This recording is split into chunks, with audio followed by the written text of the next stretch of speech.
여러분, 성경에 보면 이런 말씀이 있습니다. 한 사람이 두 주인을 섬기지 못할 것이니 호기를 미워하고 저를 사랑하거니와 호기를 중히 여기고 저를 경히 여김이라. 너희가 하나님과 재물을 겸하여 섬기지 못하느니라. 여러분, 예수님은 말씀하셨습니다. 사람이 하나님과 재물을 겸하여 섬길 수 없다고 말입니다. 왜냐하면 재물과 하나님 두 주인을 섬길 때 어떤 것을 중요하게 여기게 된다면 다른 것은 경히 여기게 되고, 또 어떤 것을 사랑하면 다른 것은 미워하기 때문이라고 말씀하셨습니다. 그렇다면 여러분, 예수님은 재물과 하나님을 겸하여 섬길 수 없다고 했는데, 만약 누군가가 하나님보다 재물을 사랑하게 된다면 이런 사람에게는 어떤 특징이 나타나게 될까요?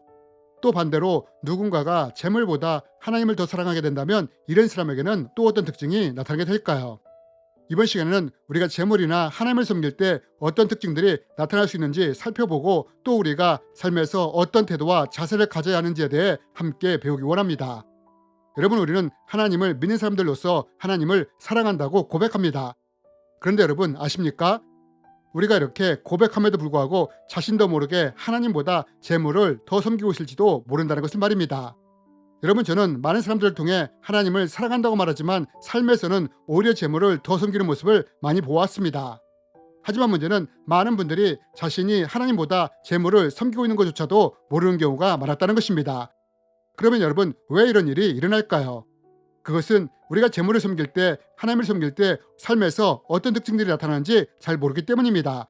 이런 이유들로 인해 자신이 재물을 섬기는지 하나님을 섬기는지 잘 모르는 경우가 많다는 것입니다. 그렇다면 여러분, 누군가 하나님보다 재물을 더 섬기게 된다면 이런 사람에게는 어떤 특징이 나타날까요?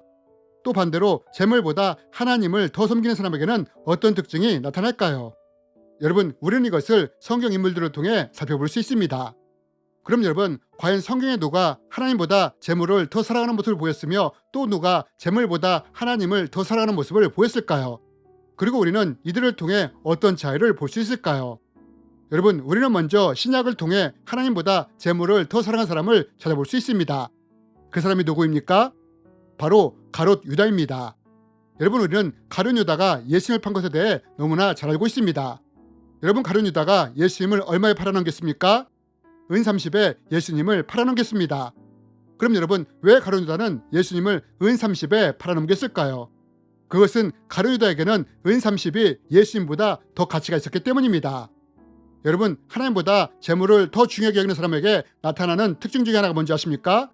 그것은 재물이나 돈을 위해서라면 기꺼이 예수님을, 하나님을 경히 여길 수 있다는 것입니다. 여러분, 저는 오래전에 어떤 분으로부터 이런 말을 들은 적이 있습니다. 목사님, 세상은요 그리 만만치 않습니다. 그래서 세상에서 살아남으려면 세상법을 따라야 하고 교회에서는 교회법을 따라야 합니다. 라고 말입니다. 여러분, 이분이 이 말을 통해서 저에게 하고자 했던 말이 무엇이었을까요?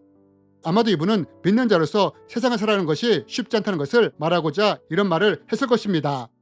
그러나 여러분, 우리가 이 말을 통해 볼 수 있는 것이 무엇입니까? 그것은 이분의 중심에는 하나님이 아니라 재물이, 세상이 자리를 잡고 있다는 것을 볼 수 있다는 것입니다. 여러분, 하나님보다 재물을 더 소중하게 여기는 사람에게서 나타나는 가장 큰 특징이 뭔지 아십니까? 그것은 재물을 위해서, 돈을 위해서, 이익을 위해서라면 기꺼이 하나님을 경히 여길 수 있다는 것입니다. 이것을 위해서라면 기꺼이 세상과 타협하며 하나님의 말씀과 뜻도 무시할 수 있다는 것입니다. 여러분, 우리는 이것을 가룟 유다를 통해 볼 수 있지 않습니까? 유다는 돈을 위해서 기꺼이 예수님도 팔지 않았습니까? 여러분, 하나님보다 재물을 더 중요하게 여기는 사람도 입으로는 하나님을 사랑한다고 말을 할 수 있습니다. 하지만 이런 사람에게서 숨길 수 없는 것이 있는데, 그것은 입으로는 하나님을 사랑한다고 말할 수 있지만 이들의 삶에서는 하나님을, 예수님을 경히 여기는 모습이 나타난다는 것입니다. 특별히 재물이나 돈, 이익이 걸렸을 때 기꺼이 하나님을 경히 여길 수 있다는 것입니다. 여러분, 예수님이 이미 이에 대해 말씀하시지 않았습니까? 만약 누군가가 재물을 사랑하고 중히 여긴다면 반대로 하나님은 미워하고 경히 여기게 된다고 말입니다. 여러분, 이것이 하나님보다 재물을 더 소중하게 여기는 사람에게 나타나는 특징입니다. 그러나 반대로 누군가가 재물이 아니라 하나님을 더 섬기는 삶을 살아간다면 이런 사람에게는 어떤 특징이 나타날까요? 여러분, 우리는 이런 사람을 구약을 통해 찾아볼 수 있습니다. 그럼 이 사람이 누구냐? 바로 아브라함입니다. 여러분, 창세기 13장 말씀을 보면 롯의 목자와 아브라함의 목자가 서로 다투는 장면이 기록되어 있습니다. 여러분, 왜 이들이 다투게 되었습니까? 롯의 가축과 아브라함의 가축이 많아져 목초지 때문에 다툼이 일어나게 되었습니다. 하지만 이때 이것을 본 아브라함이 어떻게 했다고 합니까? 기꺼이 롯에게 목초지의 선택권을 주었다고 합니다. 그런데 여러분, 만약 아브라함이 하나님보다 재물을 더 중요하게 여기는 사람이었다면 이때 어떻게 했을까요? 순순히 선택권을 주었을까요? 그렇지 않았을 것입니다. 오히려 아브라함은 롯에게 선택권을 주기보다는 자신의 재산을 더 증식시켜줄 좋은 목초지를 먼저 선택했을 것입니다. 그러나 아브라함은 이렇게 하지 않고 기꺼이 롯에게 선택권을 주었다는 것입니다. 여러분, 우리가 이런 아브라함 행동을 통해 볼 수 있는 것이 무엇입니까? 그것은 재물보다 하나님을 더 사랑하는 사람은 재물이나 돈, 재산의 문제로 충돌이 날 때 기꺼이 하나님의 마음을 품고 한 걸음 물러설 수 있다는 것입니다. 세상에서 살아가다가 재물이나 돈, 이익이 신앙과 충돌할 때 기꺼이 재물이나 돈이 아니라 신앙과 하나님의 뜻을 선택할 수 있다는 것입니다. 여러분, 가룟 유다는 재물과 예수님 중에 재물을 선택했지만 아브라함은 자기 재물에 이익을 줄 수 있는 것을 기꺼이 내려놓지 않습니까? 여러분, 우리는 살아가면서 재물이냐 하나님이냐 혹은 세상이냐 하나님이냐를 선택해야 하는 상황을 종종 만나게 됩니다. 이때 우리가 무엇을 선택하느냐를 통해 내가 재물을 더 섬기는지 하나님을 더 섬기는지를 알 수 있다는 것입니다. 물론 우리는 여러 가지 이유가 있을 수 있고 여러 가지 상황이 있을 수 있습니다.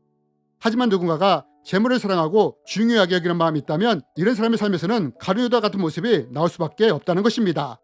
반면 누군가가 재물보다 하나님을 더 사랑하고 중요하게 여긴다면 이런 사람에게서는 아브라함과 같은 모습이 나오게 된다는 것입니다.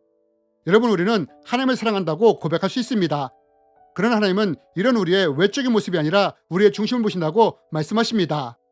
여러분, 우리가 세상을 살아가다 보면 재물이냐 하나님이냐 세상이냐 하나님이냐 하는 충돌과 갈등이 일어날 수 있습니다. 이때 우리는 가룟 유다처럼 재물의 편에 서는 것이 아니라 아브라함처럼 신앙과 하나님의 뜻에 서는 우리가 되었으면 좋겠습니다. 여러분, 결국 롯은 자신의 재물을 증식시켜줄 목수를 선택하여 떠났습니다. 반면 아브라함은 척박한 땅에 남겨지게 되었습니다. 그런데 여러분, 이런 롯이 아브라함을 떠나자마자 하나님이 어떻게 하신 줄 아십니까? 기다렸다는 듯이 하나님이 아브라함을 찾아오셨다는 것입니다. 그러면서 뭐라고 말씀하셨느냐? 롯이 아브라함을 떠난 후에 여호와께서 아브라함에게 이르시되 너는 눈을 들어 너 있는 곳에서 북쪽과 남쪽과 그리고 동쪽과 서쪽을 바라보라. 보이는 땅을 내가 너와 내 자손에게 주리니 영원히 이르리라. 여러분, 우리가 재물보다 하나님을 더 귀하고 소중하게 여기십니까? 그렇다면 하나님도 아브라함처럼 우리를 그렇게 소중히 보신다는 것을 꼭 기억하는 우리가 되었으면 좋겠습니다. 주님의 이름으로 여러분을 축복합니다.